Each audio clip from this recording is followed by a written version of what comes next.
আসসালামু আলাইকুম। আজ আমরা ঘুরতে চলে এসেছি কুড়িগ্রাম জেলার রৌমারী উপজেলার মির্জাপাড়া গ্রিন পার্ক অ্যান্ড রিসর্টে। গ্রামের শান্ত ও মনোরম পরিবেশে অল্প জায়গার মধ্যে সুন্দরভাবে গড়ে তোলা হয়েছে এই নতুন পার্কটি। আমরা বিকেলের দিকে এখানে পৌঁছাই। পার্কে প্রবেশ করতেই চোখে পড়ে মনোরম পরিবেশ আর সাজানো গোছানো নানা আকর্ষণ। প্রবেশদ্বারের বাম পাশে রয়েছে ফুড কর্নার, যেখানে দর্শনার্থীরা বিভিন্ন খাবারের স্বাদ নিতে পারেন। আর ডান পাশে রয়েছে দৃষ্টিনন্দন নৌকা আকৃতির নাগরদোলা, যা ছোট বড় সবার কাছেই বেশ আকর্ষণীয়। চলুন আজকের ভ্রমণে আপনাদেরও নিয়ে যাই মির্জাপাড়া গ্রিন পার্ক অ্যান্ড রিসোর্টের সুন্দর কিছু মুহূর্তে। নৌকা আকৃতির নাগরদোলাটিতে ছোট বড় সব বয়সের মানুষ আনন্দের সাথে চড়ছে আর উপভোগ করছে রোমাঞ্চকর মুহূর্তগুলো। তবে নাগরদোলাটি চালানোর কৌশল দেখে আমরা কিছুটা অবাকই হলাম। অল্প বয়সী এক ছেলে নাগরদোলার দোলনের সঙ্গে তাল মিলিয়ে কখনো এক প্রান্ত ধরে অনেক উঁচুতে উঠে যাচ্ছে, আবার মুহূর্তেই নিচে নেমে আসছে। তার এই সাহসী কৌশল দর্শনার্থীদের দৃষ্টি আকর্ষণ করছিল বারবার। এরপর আমাদের চোখে পড়ল ড্রাগনের মাথা দিয়ে তৈরি করা একটি আকর্ষণীয় ট্রেন। ছোট ছোট শিশুদের সঙ্গে তাদের মা বাবারাও উঠে পড়েছেন সেই ট্রেনে। আনন্দ আর উচ্ছ্বাসে ভরপুর পরিবেশের মধ্যে ট্রেনটি চলতে শুরু করলো। ঝিক ঝিক ঝিক ঝিক, ট্রেন চলেছে, ট্রেন চলেছে। শিশুদের হাসি আর আনন্দে মুখর হয়ে উঠল চারপাশ। ট্রেনটি পুরো পার্ক ঘুরে কয়েকটি রাউন্ড সম্পন্ন করল। আর এই মজার ভ্রমণের টিকিট মূল্য মাত্র ৩০ টাকা।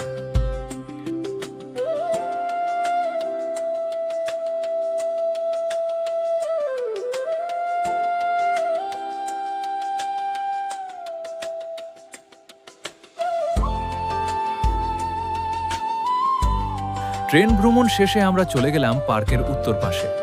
সেখানে ফুল দিয়ে দৃষ্টিনন্দনভাবে সাজানো একটি দোলনা রয়েছে।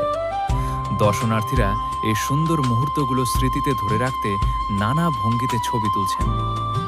আমরাও সেই সৌন্দর্যের মুগ্ধ দর্শক হয়ে কিছুক্ষণ দাঁড়িয়ে রইলাম, ছবি তোলার অপেক্ষা। এত খেলনা দেখে ছেলে বায়না ধরল হাঁসের পিঠে উঠবে। যেই কথা সেই কাজ। ছেলেকে নিয়ে ৩০ টাকা দিয়ে টিকিট কেটে উঠালাম হাঁসের পিঠে। ছোট্ট বাবুটা হাঁসের পিঠে বসে যেন খুশিতে আত্মহারা।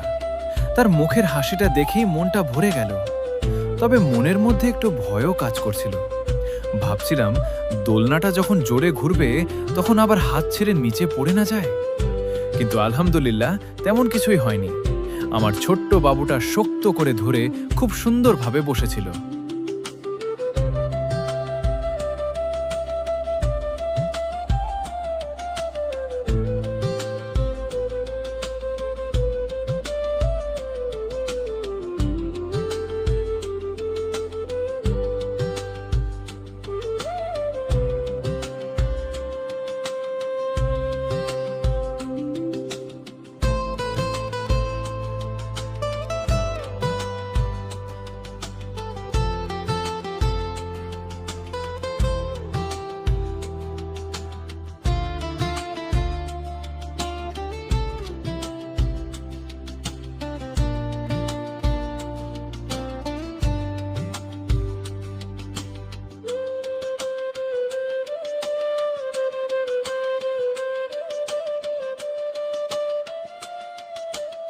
এইভাবেই আনন্দ আর উত্তেজনার মধ্য দিয়ে প্রায় ৩ মিনিট ঘুরল হাঁসের দোলনায়।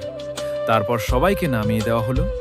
আর এভাবেই ৩০ টাকায় শেষ হলো ছোট্ট বাবুর দারুণ আনন্দময় হাঁসের দোলনায় চড়ার অভিজ্ঞতা। হাঁসের দোলনায় ঘোরার পর আমরা একটু সামনে এগিয়ে গেলাম।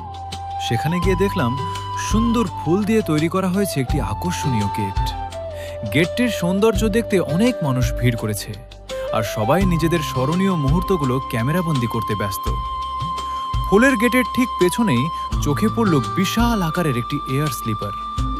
দূর থেকেই দেখা যাচ্ছিল কত শিশু সেখানে উঠে লাফালাফি আর স্লিপ খেলে মজা করছে। তাদের হাসি আর উচ্ছ্বাসে পুরো পরিবেশটা যেন আরও প্রাণবন্ত হয়ে উঠেছিল। এরই মধ্যে নজরে এলো পার্কের মাঝখানে ছোট্ট একটি পুকুর। পুকুরের পাশে একটি বোর্ডে লেখা, নৌকা ভ্রমণের স্বাদ নেওয়ার সুযোগ রয়েছে। তবে এই আনন্দের আয়োজনটি শুধুমাত্র ছোটদের জন্যই। চারপাশের এত সুন্দর দৃশ্য আর শিশুদের আনন্দ দেখতে দেখতে আমিও জায়গাটা একটু ঘুরে দেখলাম। সব মিলিয়ে পার্কের পরিবেশটা ছিল বেশ মনোরম, প্রাণচঞ্চল আর উপভোগ করার মতো।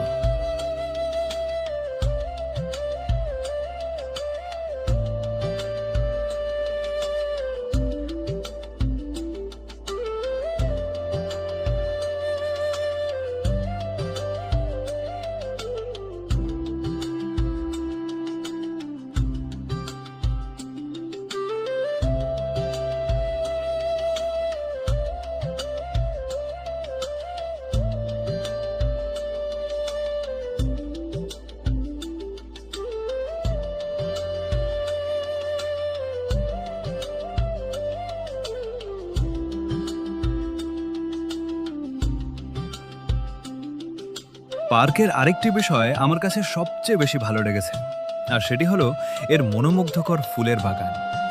পার্কের নামের সঙ্গে যেন এর সৌন্দর্যের এক অপূর্ব মিল খুঁজে পাওয়া যায়। পার্কের পূর্ব পাশ জুড়ে বিভিন্ন প্রজাতির গাছপালা ও রঙিন ফুল দিয়ে সাজিয়ে তোলা হয়েছে এক দৃষ্টিনন্দন পরিবেশ। তবে আমার কাছে সবচেয়ে বেশি আকর্ষণীয় লেগেছে সূর্যমুখী ফুলগুলো।